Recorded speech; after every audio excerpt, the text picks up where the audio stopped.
నామములో మీ అందరికీ శుభములు వందనములు తెలియజేస్తున్నానండి. ప్రియమైనటువంటి సోదరి సహోదరులారా, ఎలాగున్నారండి? తండ్రి మహాకృపను బట్టి, దయా అనాదికాల సంకల్పాన్ని బట్టి మేమందరము క్షేమంగా ఉన్నాము. మా కొరకు మీరు ప్రార్థన చేస్తున్నందుకు ప్రతి ఒక్కరికి వందనాలు తెలియజేస్తున్నాను. మంచిది. ఈ సమయంలో మనము మన బ్రతుకులకి అవసరమైన మరొక అంశాన్ని ఈ పరిశుద్ధ గ్రంథంలో నుంచి మనము తెలుసుకొని ఆత్మీయంగా బలపడదాం. జాగ్రత్తగా మీరు వినాలని ప్రేమతో కోరుతున్నాను. ప్రియులారా, ఈ సమయంలో మనము తెలుసుకునేటువంటి సబ్జెక్టు దేవుడైన యెహోవా మన శరీరమును, అవయవములను మనకు ఎందుకు ఇచ్చాడు? దేవుడైన యెహోవా మన శరీరమును, మన అవయవములను ఎందుకు మనకిచ్చాడు అనేటువంటి అద్భుతమైనటువంటి అంశాన్ని మనము తెలుసుకొని ఆత్మీయంగా బలపడతాం. నేను ఎందుకు ఈ సబ్జెక్టు తెలియజేయవలసిన పరిస్థితి ఏర్పడుతుందో జాగ్రత్తగా మీరు వినాలని ప్రేమతో కోరుతున్నాను. సామెతల గ్రంథంలో ఒక చక్కని మాట ఉన్నదండి. అది మనం చదువుతున్నామండి. చదువుకున్న తర్వాత మన సబ్జెక్టు యొక్క జ్ఞానాన్ని మనము గ్రహిద్దాం. సామెతల గ్రంథము 16వ అధ్యాయము 4లో ఇలాగ రాయబడ్డది. యెహోవా ప్రతి వస్తువును దాని పని నిమిత్తము కలగజేసెను. నాశన దినమునకు ఆయన భక్తిహీనులను కలగజేసెనని రాయబడ్డదండి. ప్రియులను చాలా జాగ్రత్తగా ఆలోచించాలి. సామెతల గ్రంథము యొక్క రచయిత మనందరికీ తెలుసు, జ్ఞాని అయినటువంటి సొలొమోను గారు. దేవుని గురించి, యెహోవా తండ్రిని గురించి మాట్లాడుతూ, యెహోవా ప్రతి వస్తువును కలగజేశాడు. ఎందుకు? వాటి పని నిమిత్తము అని అన్నాడు. ఇక్కడ వస్తువులనంటే అవి ఏంటి అని చెప్పేసి అర్థం చేసుకోవాలి మనము. ఆకాశంలో వస్తువులు ఉన్నాయి. సూర్యుడు కావచ్చు, చంద్రుడు కావచ్చు, నక్షత్రాలు కావచ్చు, గ్రహాలు కావచ్చు, అవి ఏవైనా సరేనండి. భూమి మీద ఉన్నటువంటివే కావచ్చు, సముద్ర గర్భంలో ఉన్నటువంటివే కావచ్చు, ఇవన్నీ కూడా యెహోవా దేవుడి యొక్క వస్తువులండి. యెహోవా దేవుడు ద్వారా ఇవి కలగజేయబడ్డవి, తయారు చేయబడ్డవి. ఆదికాండం 1వ అధ్యాయం మనం చదివితే మొదటి నుంచి లాస్ట్ వరకు ఎలాగా కృపగలిగిన తండ్రి తయారు చేశాడో లేక పుట్టించాడో మనకు తెలుసు. అయితే వీటి పుట్టుక వెనకాల దేవుడికి ఉన్న ప్రణాళిక ఏంటిది? వాటి పని నిమిత్తము దేవుడు వాటిని కలగజేశాడు. సూర్యుడు క్రాంతిని ప్రసారం చేయాలి, వెలుగునివ్వాలి. చంద్రుడి పరిస్థితి, గాలి ఉంది, వీచాలి. పంచభూతాలు వాటి ధర్మాన్ని వారు నెరవేర్చాలి. వాటి పని నిమిత్తము కృపగిన తండ్రి వాటిని పుట్టించాడు, వాటిని ఏర్పాటు చేశాడు. మరి సృష్టిలో ఉన్నటువంటి వాటికి అవి పుట్టడానికి ఒక పని ఉండటం ధర్మమైనప్పుడు జాగ్రత్తగా మీరు ఆలోచించాలండి. సృష్టిలో ఉన్నటువంటి వాటికంటే శ్రేష్టమైనటువంటి వారు మానవులు. ఈ మానవులు దేవుని యొక్క పోలికలో, దేవుని యొక్క స్వరూపమందు సృజింపబడ్డారు. ఆదికాండం మొదటి అధ్యాయము 26, 27 మనం చదువుకుంటూ పోతూ ఉంటే అక్కడ ఇన్ఫర్మేషన్ ఉంది. దేవుని పోలికలో దేవుని యొక్క స్వరూపమందు ఈ భూమి మీద పుట్టినటువంటి నరులు వారు పుట్టడానికి దేవుడికి ప్రణాళిక ఉండదండి. అసలు ఈ శరీరంలో ఉన్నటువంటి అవయవాలని తండ్రి దేవుడు ఎందుకు ఇచ్చినట్టు? వీటికి ఏమన్నా పని ఉంది అన్న ఉద్దేశంతో ఇచ్చాడా? ఊరికనే ఇచ్చాడండి? అందుకొరకే ఈ సబ్జెక్టు మీకు నేను తెలియజేయవలసిన పరిస్థితి ఏర్పడ్డదండి. మన శరీరమును అవయవములను దేనికోసము దేవుడు ఎందుకు ఇచ్చాడు? సృష్టిలో వాటన్నిటికీ వాటికి పని ఉన్నప్పుడు వాటికంటే శ్రేష్టమైనటువంటి మన శరీరం, మన అవయవాలు, వాటికి పని ఉండదండి? ఎందుకు కలగజేశాడు దేవుడు ఈ శరీరాన్ని కానీ ఈ అవయవాలను కానీ? ఎందుకు కలగజేశాడు? పర్పస్ ఏంటిది? ప్రియులారా, చాలా జాగ్రత్తగా ఆలోచించాలి. ఇంతకీ ఈ భూమి మీద మానవుని తయారు చేసింది దేవుడేనా? దేవుడే కలగజేసాడండి? దేవుడే కలగజేశాడని అనుకుంటున్నాం మనం. బైబిల్ గ్రంథాలు మరి ఆధారాలు ఉన్నాయా? భూమి మీద మానవులని కలగజేసింది లేక తయారు చేసింది దేవుడే అనడానికి గ్రంథములో ఏమైనా ఆధారాలు ఉన్నాయా? ఆది కాండం కానించి ప్రకటన గ్రంథం వరకు మనం చదివితే దేవుడు ద్వారానే, దేవుని వలనే మనం పుట్టాము, కలగజేయబడ్డామన్నట్టుగా అనేకమైన ఆధారాలు ఉన్నాయి. జాగ్రత్తగా ఆలోచించాలి. వాటన్నిటిని గురించి ఆలోచించడానికి సమయం లేదు, కానీ మన సబ్జెక్టుకు సంబంధించినటువంటి లేఖనాలు కనుక ఇవి అవసరం కనుక ఒక్కసారి దేవుడు వలనే మనం పుట్టామనడానికి ఒక 2-3 రెఫరెన్స్లు లేఖనాలు మనం చూసుకొని అసలు ఈ శరీరాన్ని ఎందుకు ఇచ్చిండు, అవయవాలను ఎందుకు ఇచ్చిండు అన్నటువంటి విషయాన్ని మనము తేల్చేద్దామండి బైబిల్ని బట్టి. ఓకే, ఇప్పుడు మన పుట్టుకను గురించి మనం ఒకసారి ఆలోచిద్దామండి. కీర్తనల గ్రంథము 139లోకి నేను వెళ్తున్నానండి. నేను గతంలో అనేక సందర్భాలలో సబ్జెక్టులు చెప్పినప్పుడు ఈ రెఫరెన్స్లు కోట్ చేశాను. అయినా ఇప్పుడు అవసరం కనుక మళ్ళీ మీకు నేను తెలియజేస్తున్నాను, జాగ్రత్తగా మీరు వినండి. కీర్తనల గ్రంథము 139 13వ వచనం నేను చదువుతున్నాను. నా అంతరింద్రియములను నీవే కలగజేసితివి, నా తల్లి గర్భమందు నన్ను నిర్మించిన వాడవి నీవే. ప్రియులారా, ఎవరు మాట్లాడుతున్నారు? ఎవరు ప్రార్థన చేస్తున్నారు? ఇలాగా ఎవరికి తెలియజేస్తున్నారంటే దావీదు గారు తండ్రి అయినటువంటి దేవుడికి, యెహోవా దేవుడికి ప్రార్థన చేస్తున్నాడు. ఏమని సంబోధిస్తున్నాడు? నా అంతరింద్రియములను నీవే కలగజేసితివి అని అంటున్నాడండి. అంతరింద్రియములంటే అంతర్భాగములు, అర్థమైందండి? లోపటి భాగములు అంతరింద్రియములు. అంతరింద్రియములు అంటే లోపటి ఇంద్రియములు అంటే భాగములు, అవయవములు అనుకోవాలి. అంటే దేహములో ఉన్నటువంటి, దేహము లోపట ఉన్నటువంటి ప్రతి దాన్ని గురించి మాట్లాడుతున్నాడు.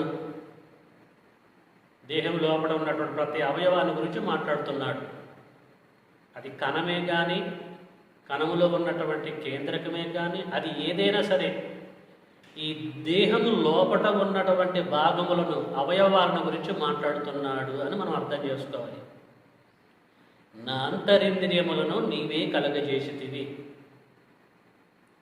నన్ను కలగజేసింది మీరే, నా అంతరింద్రియములను కలగజేసింది మీరే అని తన నిర్మాణాన్ని గురించి తనైన దేవుడికి ప్రార్థన చేస్తున్నట్లుగా మనకి అర్థమవుతుంది. ఇంకా ప్రియులారా, మనం ఆలోచిస్తే కీర్తనల గ్రంథము 119లోకి వెళ్దామండి. ఇప్పుడు ఏదైతే మనము తెలుసుకున్నామో అలాగే మరి ఉంటుందండి 119 70వ వచనంలోనికి నేను వెళ్తున్నాను. 119 73 అండి. నీ చేతులు నన్ను నిర్మించి నాకు రూపు ఏర్పరచను. నీ చేతులు నన్ను నిర్మించి నన్ను అంటే దీన్ని ఎలాగ అర్థం చేసుకోవాలి? నన్ను అంటే దేహం కావచ్చు, దేహంలో ఉన్నటువంటి అంతరింద్రియములు కావచ్చు, ఆత్మ కావచ్చు.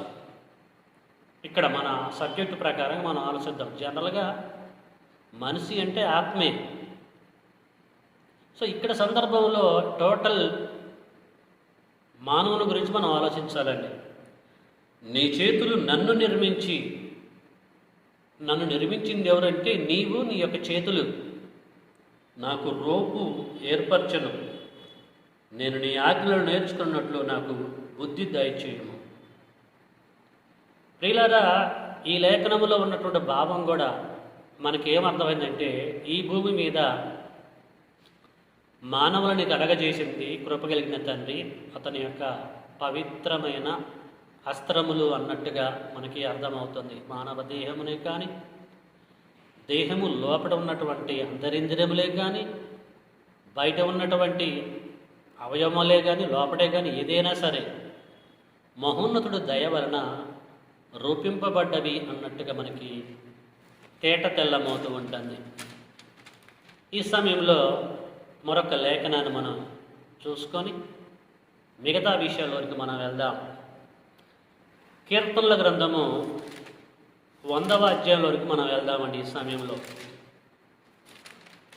కీర్తనల గ్రంథము 100లో ఇక్కడ కీర్తనకారుడు ఏమంటున్నాడంటే 3వ వచనం,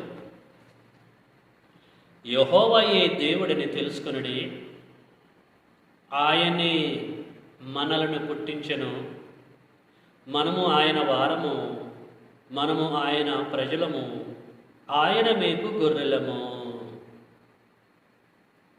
ఏమనుందండి?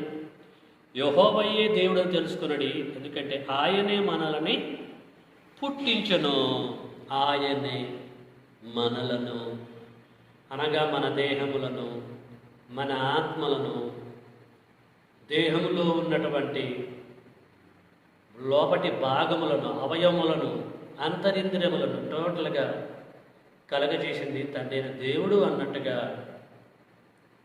ఈ 3 లేఖనములను బట్టి మనము తెలుసుకున్నాము. అంటే ప్రియులారా, ఇప్పుడు మనకి ఏమర్థమైందంటే దేవుని మహాకృపను బట్టి ఈ కనపడుతున్నటువంటి దేహము తయారు చేయబడ్డది. ఈ దేహంలో ఉన్నటువంటి అవయవములు కూడా సృజింపబడ్డవి.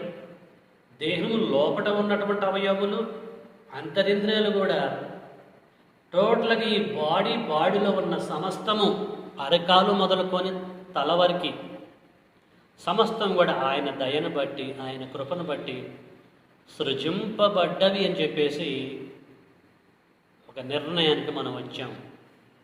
ఇప్పుడు రావడం మీద మనం ఎప్పుడో వచ్చాం, కానీ ఇక్కడ సబ్జెక్ట్ని బట్టి కొంత ఇన్ఫర్మేషన్ మనం తెలుసుకోవాలన్నటువంటి ఆలోచనతో మనము ముందుకు వెళ్తున్నాము, ఈ విషయాలు తెలుసుకుంటున్నాము. ఓకే, ఇప్పుడు మనము జాగ్రత్తగా ఆలోచించవలసిన విషయం ఏంటంటే యెహోవా దేవుడు ప్రతి వస్తువుని దాని పని నిమిత్తము కలగజేశాడని చెప్పేసి మనం అనుకున్నాం కదా సామెతల గ్రంథంలో నుంచి. వస్తువులు పుట్టటానికే వాటికి ఒక పని ఉండటం ధర్మమైనప్పుడు, వాటి పని అవి చేయాలని ఆయన కలగజేయటం కరెక్ట్ అయినప్పుడు, తండ్రి దేవుడు ఈ యొక్క శరీరమును, శరీరం మీద ఉన్నటువంటి అవయవములను, శరీరము లోపల ఉన్నటువంటి అంతరింద్రియములను, అవయవములను, టోటల్ ఈ బాడీని మరి ఎందుకు తయారు చేసినట్లు, ఆయన స్వాస్త్రముల ద్వారా ఎందుకు పుట్టించాడు, వీటి పుట్టుక వెనకాల దేవుడికి ఏమైనా ప్రణాళిక ఉందా? వాటిని కలగజేసి మనకి ఇచ్చుటలో వాటి ద్వారా మనం ఏమి చేయాలన్నది దేవుని యొక్క ప్రణాళికగా ఉంది. శరీరం ఏం పని చేయాలి, అవయవాలు ఏం పని చేయాలి, అంతరింద్రియాలు ఏం పని చేయాలి, మన అవయవులతో అసలు మనం ఏం చేయాలి, ఎలా బ్రతకాలన్న ఉద్దేశంలో తండ్రిగా దేవుడు కలగజేశాడు, మనకిచ్చాడు. ప్రియులారా, ఈ అద్భుతమైనటువంటి విషయాలు, ఈ జ్ఞానం చాలామందికి తెలియక నా శరీరము, నా అవయవాలు, నా అంతరింద్రియాలు నాకు నచ్చినట్టుగా నేను ప్రవర్తిస్తా. అడగటానికి మీరెవరు, మాట్లాడటానికి మీరెవరు అని చెప్పేసి మనం మాట్లాడుతూ ఉంటాం అప్పుడప్పుడు. నా శరీరం అండి, నా ఇష్టం అండి, నా అవయవాలండి, నా ఇష్టం, నేను కొట్టొచ్చు, తిట్టొచ్చు, తన్నొచ్చు, ఏదైనా చేయొచ్చు, మీకు సంబంధం లేని మ్యాటర్ అని చెప్పేసి మనం మాట్లాడుతూ ఉంటాం. ప్రియులారా, వారు లేఖనములు ఎరగకయే పొరబడుచున్నారని చెప్పేసి మనం అర్థం చేసుకోవచ్చు. కాబట్టి ఏమాత్రం కూడా మనము సమయాన్ని పోనీయకుండా ఇప్పుడు మనం ఆలోచిద్దాం. మన అవయవాలు, మన శరీరము దేనికోసము, ఎందు నిమిత్తము తండ్రిన దేవుడు మనకు అనుగ్రహించాడు. ఓకే, ఈ విషయం మనకు అర్థం కావాలంటే దేవుని గ్రంథమైనటువంటి బైబిల్లోకి మనం వెళ్ళవలసిందే మళ్ళీ. ఎందుకంటే మనం ఏది తెలుసుకోవాలన్నా ప్రియులారా బైబిల్లోనికి వెళ్ళాల్సిందేనండి. ఊహలు మనకి వద్దు. దీనిని గురించి పరిశుద్ధ గ్రంథంలో తండ్రి ఏం తెలియజేశాడని తండ్రినే మనం అడగాలి. అడిగితే తండ్రి బైబిల్ చదువు నాయన అని చెప్పేసి మనకి బైబిల్ ఇచ్చాడు. ఇప్పుడు మనం చేసుకుందాం ఎందుకు ఇచ్చినట్టు ఈ శరీరము అండ్ ఈ అవయవాలు. ఓకే, ఈ సమయంలో మనము అపోస్తలుడైనటువంటి పౌలు గారు తెలియజేసిన ఆ సమాచారాన్ని మనము తెలుసుకుందాం. తండ్రి దేవుడు తన దాసుడైనటువంటి పౌలు గారు ద్వారా ఈ అద్భుతమైనటువంటి విషయాన్ని ఎలాగ రివీల్ చేస్తున్నాడో రోమపత్రిక 6వ అధ్యాయము 13వ వచనం మనం చదువుకుందామండి. అపోస్తలుడైనటువంటి పౌలు గారు రోమీయులకు రాసిన పత్రిక 6వ అధ్యాయము 13వ వచనం, 6:13. మీ అవయవములను, ఎంత చక్కగా చెప్తున్నాడు చూడండి, మీ అవయవములను దుర్నీతి సాధనములుగా పాపమునకు అప్పగింపకుడి. దేవుడు మీకు ఇచ్చిన అవయవాలు ఉన్నాయి కదా, మీరు ఏం చేయాలంటే, ఏం చేయకూడదంటే దుర్నీతి సాధనములుగా, దుర్నీతి సాధనములుగా పాపమునకు అప్పగింపకుడి. నీతి సాధనములుగా అప్పగింపుడి అని మనం అర్థం చేసుకోవాలి. అంతేగాని దుర్నీతి సాధనములుగా పాపమునకు అప్పగింపకుడి. మీ అవయవాలు, కళ్ళే కానీ, ముక్కే కానీ, నోరే కానీ, తలే కానీ, చేతులే కానీ, ఏదైనా సరే అవయవాలు దేవుడు ద్వారా సృజింపబడి నీకు ఇచ్చాడు. నువ్వేం చేయాలంటే, ఏం చేయకుండా ఉండాలంటే దుర్నీతి సాధనములుగా పాపమునకు అప్పగింపొద్దు. మీకు ఆన్సర్ వచ్చేసింది అనుకుంటా. మన అవయవాలని దుర్నీతి సాధనములుగా పాపమునకు అప్పగించకూడదు. మరి ఏం చేయాలట? అసలు ఏ ఉద్దేశంతో ఇచ్చాడట అవయవాలని అంటే, అయితే మృతులలో నుండి సజీవులమనుకొని మిమ్మును మీరే దేవునికి అప్పగించుకొనుడి. మిమ్మును మీరే దేవునికి అప్పగించుకొనుడని మన ప్రశ్నకి అద్భుతమైన రీతిలో సమాధానం తెలియజేస్తున్న చూడండి. మీ అవయములను దేహం బయట ఉన్నటువంటి అవయవాలే కావచ్చు, దేహం లోపల ఉన్నటువంటి అవయవాలే కావచ్చు, మీ అవయవములను నీతి సాధనములుగా దేవునికి అప్పగించుడి. మన అవయవాలని ప్రియులారా నీతి సాధనములుగా దేవునికి అప్పగించుకోవాలట. ఈ దేహాన్ని కలిగిన మనము, అనగా ఈ శరీరాన్ని కలిగిన మనము, శరీరములో అవయవాలు కలిగిన మనము, అంతరింద్రియాలు కలిగినటువంటి మనము, ఈ తలని, ఈ చూపుని, ఈ ముక్కుని, ఈ నోరుని, ఈ చేతుల్ని, ఏదైనా సరే దుర్నీతి సాధనములుగా వాటిని మనం వాడొద్దట, పాపమునకు అప్పగించొద్దట. కానీ నీతి సాధనములుగా దేవునికి అప్పచెప్పాలట. నీతిమంతుడు దేవుడు, నీతిమంతుడు క్రీస్తు, వారికి అప్పచెప్పాలటండి. వారికి అప్పచెప్పుట నిమిత్తమే, వారి నిమిత్తము పనిచేయుట నిమిత్తమే, వారి కొరకు ప్రయాసపడ నిమిత్తమే ఈ అద్భుతమైన, ఈ అందమైనటువంటిది ఈ అవయవాలని కృపగలదాన్ని తయారు చేసి నీ చేతికి అప్పచెప్పాడు. అర్థమవుతుందా అండి? మన శరీరములను, మన అవయవములను దేవుడు ఎందుకు ఇచ్చాడు అంటే ఎందుకు ఇచ్చాడండి? నీతి సాధనములుగా అవి ఉపయోగపడాలి, దేవునికి అప్పగించాలి. దేవుని నిమిత్తము ఈ దేహములో ఉన్నటువంటి అంతర్భాగాలన్నీ కూడా ఆయన కొరకు బ్రతకాలన్న ఉద్దేశంతో ప్రియులారా, ఈ యొక్క శరీరమును, ఈ యొక్క అవయవాలను దేవుడు ఇచ్చాడని చెప్పేసి అపోస్తలుడైనటువంటి పౌలు గారు రోమాలో ఉన్నటువంటి క్రీస్తు సంఘమునకు ఈ అద్భుతమైనటువంటి ఇన్ఫర్మేషన్ని పాస్ చేశాడండి. అంటే మనకు కూడా వర్తిస్తుందేనండి. యుగాంతమందు ఉన్నటువంటి మనకి బుద్ధి జ్ఞానం కలుగుట కొరకు ఈ విషయాలు కూడా చెప్పబడ్డాయి. కాబట్టి ప్రియులారా, మన అవయవాలు దేనికోసమో లేక శరీరము దేని కొరకమంటే నీతి సాధనములుగా ఉపయోగించుట కొరకు ఇచ్చాడు. వీటి పని ఇది. యెహోవా ప్రతి వస్తువును దాని పని నిమిత్తం కలగజేయటం కరెక్ట్ అయినప్పుడు ఈ శరీరము, ఈ అవయవాలు కూడా ఈ పని నిమిత్తము కలగజేయబడ్డవి.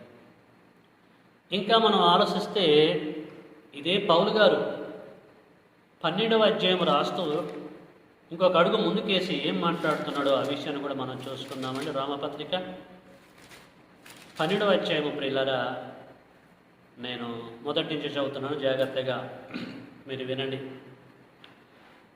కాబట్టి సహోదరులారా, పరిశుద్ధమును దేవునికి అనుకూలమైన సజీవయాగముగా మీ శరీరములను ఆయనకు సమర్పించుకొనుడని దేవుని వాత్సల్యమును బట్టి మిమ్మల్ని బ్రతిమాలుకొనుచున్నాను. ఇట్టి సేవ మీకు యుక్తమైనది. ఏమన్నాడండి? ఎంత అద్భుతంగా మాట్లాడినండి. సజీవయాగముగా మీ శరీరములను, మీ అవయవాలను ఆయనకి సమర్పించుకొనుడి. మన దేహంలో ఉన్న అవయవాలు, దేహం పైన ఉన్నటువంటి అవయవాలు, అంతరింద్రియాలు, ఇవన్నీ కూడా సజీవయాగముగా కృపగలిగిన తండ్రికి మనం అప్పగించుకోవాలి, సబ్మిట్ చేయాలి. క్షమించండి, మన దేహాన్ని దేవుడికి సబ్మిట్ చేయాలి, మన అవయవాలని దేవుడికి సబ్మిట్ చేయాలి, అంతరింద్రియములను దేవుడికి సబ్మిట్ చేయాలి. నీ మాట, నీ చూపు, నీ బాడీ లాంగ్వేజ్ అంతా కూడా దేవునికి సబ్మిట్ చేయాలి, అప్పగించుకోవాలి సజీవయాగముగా. ఇందు నిమిత్తము ప్రియమైనటువంటి సోదరి సహోదరులారా, ఈ దేహమును, ఈ అవయవాలను కృపగలిగిన తండ్రి తయారు చేసి మనకు అప్పగించాడు. ఓకేనండి? ఎంత చక్కగా ఉందండి, ఎంత క్లారిటీగా ఉందండి. ఈ భూమి మీద పుట్టినటువంటి మనము తండ్రి కొరకు బ్రతకాలి, తండ్రి నిమిత్తము జీవించాలి, తండ్రి అప్పచెప్పిన పనులని జరిగించాలి, సజీవ యాగముగా మన దేహములను సబ్మిట్ చేయాలి, ఆయన కొరకు వాడాలన్నది ఆయన యొక్క ప్రణాళిక ఉన్నది ప్రియులారా. ఇంకా మనం ఆలోచిస్తే అదే పౌలు గారు కొరింథీయులకు కూడా పత్రిక రాస్తూ 6వ అధ్యాయం, 1 కొరింథీ 6వ అధ్యాయంలో కూడా దాదాపు ఇదే సమాచారాన్ని అందరికీ తెలియజేస్తూ ఉంటాడండి. కొరింథీయులకు రాసిన మొదటి పత్రిక 6వ అధ్యాయం, అపోస్తులైన పౌలు గారు కొరింథీయులకు రాసిన మొదటి పత్రిక 6వ అధ్యాయము 19వ వచనం, 20వ వచనం. మీ దేహము దేవుని వలన మీకు అనుగ్రహింపబడి, అంతే కదండి, దేవుడు తయారు చేశాడు కదా, దేవుడు తయారు చేశాడు. నేల నుండి మానవ దేహమును తయారు చేశాడు. మీ దేహము దేవుని వలన మీకు అనుగ్రహింపబడి మీలోనున్న పరిశుద్ధాత్మకు ఆలయమై ఉన్నారని మీరు అడగరా? మీరు మీ సొత్తు కారు, విలువ పెట్టి కొనబడిన వారు గనుక యేసుక్రీస్తు వారు తన విలువైనటువంటి రక్తం ద్వారా మనల్ని కొన్నాడు. విలువ పెట్టి కొనబడిన వారు గనుక మీ దేహముతో, మీ అవయవములతో, మీ అంతరింద్రియములతో, మీ చూపులతో, మీ మాటతో, మీ నాలుకతో, ఇలాగ నేనే యాడ్ చేసుకోవచ్చండి. విలువ పెట్టి కొనబడిన వారు గనుక మీ దేహముతో దేవుణ్ణి మహిమపరచడి. మీ దేహముతో దేవుణ్ణి మహిమపరచడి. విలువ పెట్టి కొనబడ్డారు. ఆయన కష్టపడి దేహాన్ని తయారు చేశాడు. దేహంలో ఉన్నటువంటి అంతరింద్రియములను ఆయన కలగజేశాడు. అవయవాలను కలగజేశాడు. దేహం పైనటువంటి అవయవాలను, సమస్తం మానవ దేహమును ఆయన తయారు చేశాడు. అంటే దేహముతో దేవుణ్ణి మహిమపరచాలి. ఈ దేహమును ఆయన నిమిత్తం వాడాలి. ఈ అవయవాలని దుర్నీతి సాధనములుగా వాడొద్దు. చెయ్యి ఉంది కదని ఒకరిని కొట్టొద్దు. కాలు ఉంది కదా, మంచి అవయవం అది అని ఒకరిని తన్నొద్దు. నోరు ఉంది కదా అని తిట్టొద్దు. పిల్లరా, ఈ అవయవాలని దుర్నీతి సాధనములుగా మనం వాడొద్దు. నీతి సాధనములుగా మనం వాడి కృపగల తండ్రికి మనం అప్పచెప్పాలి. ఈ అద్భుతమైనటువంటి ప్రణాళిక లేక ప్రాజెక్టు కలిగి కృపగలిగిన తండ్రి ఈ మానవ దేహము మీద ఉన్నటువంటి అవయవాలను, దేహము లోపల ఉన్నటువంటి అవయవాలను, అంతరింద్రియములను కలగజేసి మానవుడికి ఇచ్చాడు. అద్భుతంగా అప్పచెప్పాడు.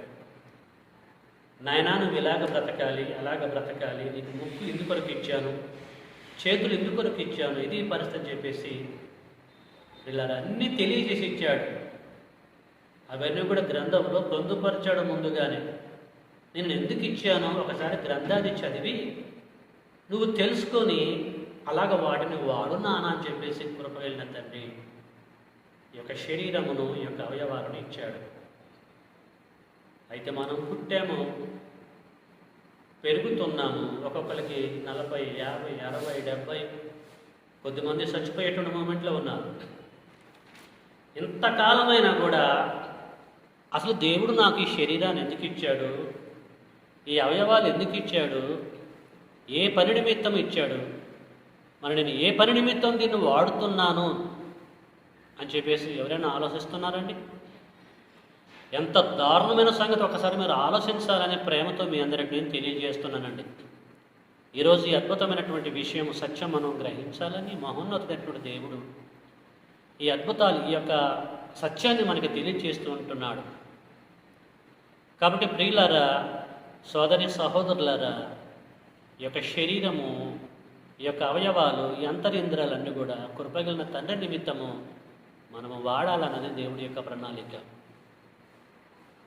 మరి ఎవరిని వాడుతున్నారా? ఫిలిప్పీ పత్రికలు అంటాడు పౌలు గారు, అందరూ వారు సొంత కార్యక్రమాలు చూసుకొనిస్తున్నారు, కానీ యేసుక్రీస్తు వారి యొక్క కార్యములను ఎవరు చూడరు. అంటే ఎవరు కూడా వారి దేహాన్ని దేవుడి నిమిత్తము వాడలేదని చెప్పేసి దాని భావం అండి. అలా అని అందరూ కాదండి. దేవుడి యొక్క జ్ఞానము, దేవుని యొక్క సంకల్పము తెలుసుకున్నటువంటి వారు సమయాన్ని పోనీయకుండా సద్వినియోగం చేసుకొని వారి శరీరాలని, వారి యొక్క అవయవాలని దేవుడి నిమిత్తం వాడుతున్నారు, దేవుడి పనుల్లో వాడుతున్నారు, దేవునికి అప్పచెప్తున్నారు. కొద్దిమంది నేను అందరి గురించి మాట్లాడలేదు. కొద్దిమంది 80% వరకు వారి దేహమును, వారి అవయవాలను దేవుడి నిమిత్తము వాడటం లేదు. ఇది బాధాకరమైనటువంటి విషయం అండి. మరి ఈరోజు క్రైస్తవులుగా పిలువబడుతున్నారు వారు. మేము క్రైస్తవులు అని చెప్తూ ఉంటున్నారు. మంచిదే. క్రైస్తవులు అంటే క్రీస్తును వెంబడించేటువంటి వారు. క్రీస్తు భూమి మీద పుట్టి పెరిగినప్పుడు తన శరీరాన్ని, తన అవయవాలని, తన అంతరింద్రియములను ఎవరి కొరకు వాడారు? దేని కొరకు వాడారండి? దుర్నీతి సాధనములుగా వాడాడా? నీతి సాధనములుగా వాడాడా? ఎలాగా వాడిండండి ఆయన యొక్క శరీరాన్ని, తన యొక్క అవయవాలని? ప్రియులారా, మనం ఇవన్నీ కూడా తెలుసుకోవాలి. ఎందుకంటే మనం క్రైస్తవులం అంటున్నాంగా, అంటే క్రీస్తుని వెంబడించేవారు అంటున్నాంగా. మనం ఎగ్జాంపుల్గా ఉండాలి కదా. క్రీస్తు వల్ల మనం బ్రతకాలి కదండి. క్రీస్తు మార్గంలో ప్రయాణం చేయాలంటే క్రీస్తు ఎలాగ బ్రతికిండో అన్న సంగతి మనకు తెలియాలి కదండి. ఎలా జీవించిండో తెలియాలి కదండి. 33.5 సంవత్సరాలు ఆయన జీవించాడు. ప్రతి క్షణము, ప్రతి నిమిషము, ప్రతి గంట, ప్రతిరోజు, ప్రతి సంవత్సరం ప్రియులారా తన శరీరాన్ని, తన అవయవాలని, తన అంతరింద్రియాలని అన్నిటికీ దేవుడి కొరకు ఆయన వాడాడండి. మనందరికీ తెలిసిన సంగతులే కదా. ఒకసారి మనం హెబ్రీ పత్రికలోకి వెళ్దామండి. హెబ్రీ పత్రిక యొక్క రచయిత యేసుక్రీస్తు వారి గురించి ఏం తెలియజేశాడో ఒకసారి మనం చూసుకుందామండి. ఈ విషయం మనకు అర్థం కావాలంటే హెబ్రీ గ్రంథంలోకి మనం వెళ్దామండి. ప్రియులారా, ఈ సమయంలో 10వ అధ్యాయాన్ని ఓపెన్ చేద్దాం. హెబ్రీ పత్రిక 10వ అధ్యాయము 5వ వచనం కానీ నేను చదువుతున్నాను. జాగ్రత్తగా మీరు చూడాలి. హెబ్రీ పత్రిక 10వ అధ్యాయము 5వ వచనం. కాబట్టి ఆయన ఈ లోకమందు ప్రవేశించినప్పుడు ఇలాగ చెప్పుచున్నాడు, బలియు అర్పణయు నువ్వు కోరలేదు, కానీ నాకొక శరీరమును అమర్చితివి. నాకొక శరీరమును అమర్చితివి, అవయవాలు అమర్చితివి, అంతరింద్రియాలు నాకు కలగజేసి ఇచ్చితివి అని అర్థం చేసుకోవాలి మనము. బలియో అర్పణయో నీవు కోరలేదు, కానీ నాకు ఒక శరీరమును అమర్చితివి. పూర్ణ హోమములను, పాప పరిహారార్థ బలులను నీకిష్టమైనవి కావు. అప్పుడు నేను గ్రంథపు చుట్టలలో నన్ను గూర్చి రాయబడిన ప్రకారము, దేవా నీ చిత్తము నెరవేర్చుటకు ఇదిగో నేను వచ్చి ఉన్నానన్నాను. గ్రంథపు చుట్టలలో నన్ను గూర్చి నువ్వు రాసుకున్న ప్రకారము, దేవా నీ చిత్తాన్ని నెరవేర్చడానికి వచ్చానన్నాడు. వచ్చి నెరవేర్చాడా? తన శరీరాన్ని ఉపయోగించి, తన అవయవాలు ఉపయోగించి దేవుడి చిత్తాన్ని నెరవేర్చాడా? నెరవేర్చకపోతే ఎందుకు ప్రార్థన చేస్తాడండి? ప్రియులారా, 100కి 100% యేసుక్రీస్తుల వారు తన యొక్క చిత్తాన్ని నెరవేర్చాడు. దేవుడు అతనికి ఇచ్చినటువంటి శరీరాన్ని ఆధారం చేసుకొని, అవయవాలని ఆధారం చేసుకొని, దుర్నీతి సాధనముగా తన శరీరాన్ని వాడలే, అవయవాలను వాడలే, నీతి సాధనములుగా వాడాడు. తండ్రి ద్వారా శబాసు అనిపించుకున్నాడు. అంతే కదండి. యేసుక్రీస్తు వారు చనిపోవడానికి ముందు యోహాను సువార్త 17వ అధ్యాయం 4లో ఏం ప్రార్థన చేసిండండి? తండ్రి, చేయుటకు నీవు నాకు అప్పగించిన పనిని సంపూర్ణంగా నెరవేర్చి, నా శరీరం ద్వారా, నా అవయవాల ద్వారా, అంతరింద్రియాల ద్వారా సంపూర్ణముగా నెరవేర్చి, యోహాను సువార్త 17వ అధ్యాయం 4, నిన్ను మహిమపరిచితి తండ్రి అని చెప్పేసి ప్రార్థన చేశాడు. ప్రియులారా, నిజంగా యేసుక్రీస్తు వారి యొక్క జీవితాన్ని మనం స్టడీ చేస్తే తన కోసము ఎప్పుడు ఆయన పని చేసుకోలేదండి, బ్రతకలేదండి. దేవుడు నాకు శరీరాన్ని ఇచ్చాడు, అవయవాలు ఇచ్చాడు, అంతరింద్రియాలు ఇచ్చాడు. ఎందుకు? ఒక ఉద్దేశం ఉన్నది. ఆయన పని చేయటం కొరకు ఆయన ఆలోచించి, గ్రహించి దేవుడి యొక్క పని జరిగించి ఈ లోకం నుంచి వెళ్ళిపోయాడు. ఆయన మార్గములో మనం ప్రయాణం చేస్తున్నాం, క్రైస్తవులకు పిలువబడుతున్నాం. మరి అతని వల్ల జీవించాలి కదండి మనం. ప్రియులారా, మన శరీరాన్ని సజీవ యాగముగా సమర్పిస్తున్నామా? దేవుడి పనిలో వాడుతున్నామా? దేవుడు మనకిచ్చిన అవయవములను దేవుని కొరకు వాటిని వాడుతున్నామా, మరొక కోణంలో వాటిని వాడుతున్నామా? ఒకసారి ఆలోచించండి. మనము సరైనటువంటి రీతిలో, సరైనటువంటి కోణములో దేవుడిచ్చిన శరీరమును, అవయవములను వాడితే నో ప్రాబ్లం, దేవుడు శబాష్ అంటాడు, బలా నమ్మకమైన దాసుడు అంటాడు.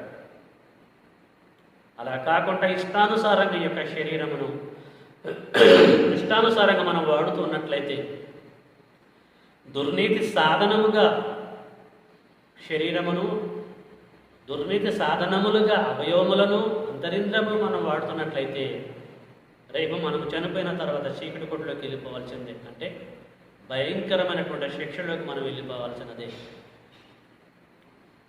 ప్రియులారా, అసలు ఈ భూమి మీద మనం పుట్టింది ముందుగా సిద్ధపరిచినటువంటి సత్క్రియలు చేయటానికి. ఎఫెసీ పత్రిక ఉంది కదండి, 2వ అధ్యాయము 10లో ముందుగా సిద్ధపరిచిన సత్క్రియలు మనం చేయడానికి పుట్టాం.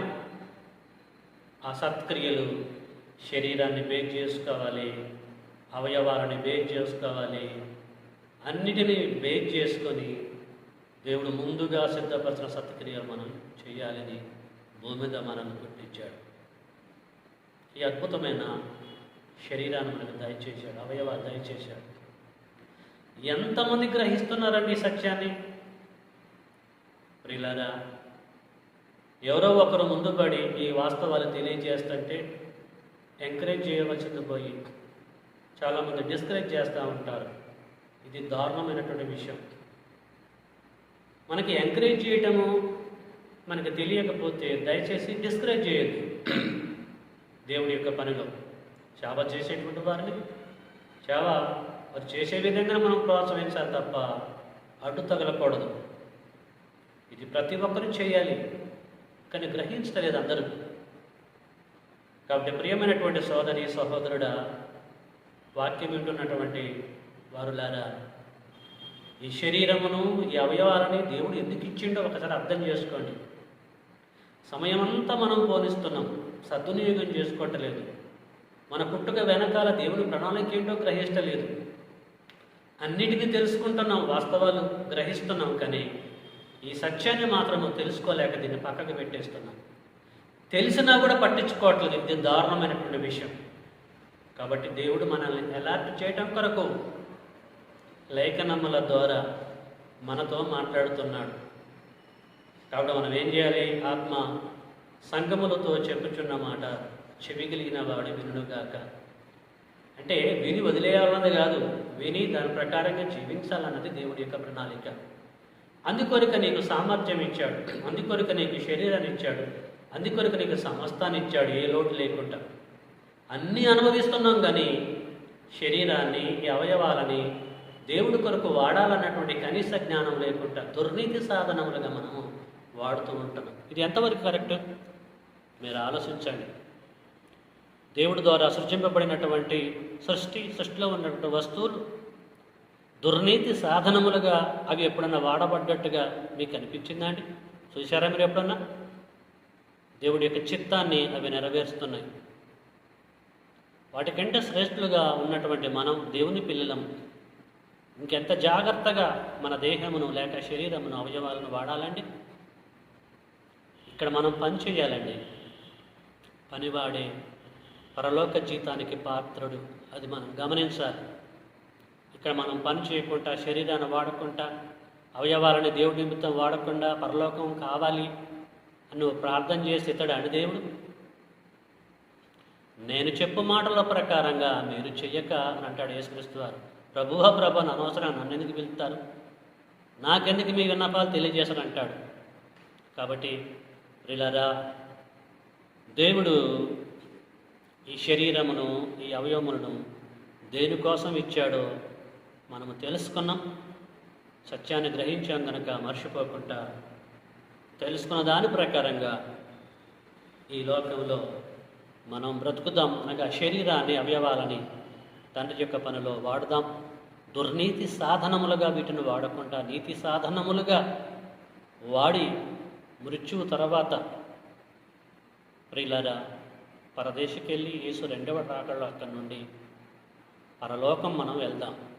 దేవుడు మనల్ని అందరినీ దీవించి తన కృపలో జ్ఞాపకం చేసుకొనుగాక.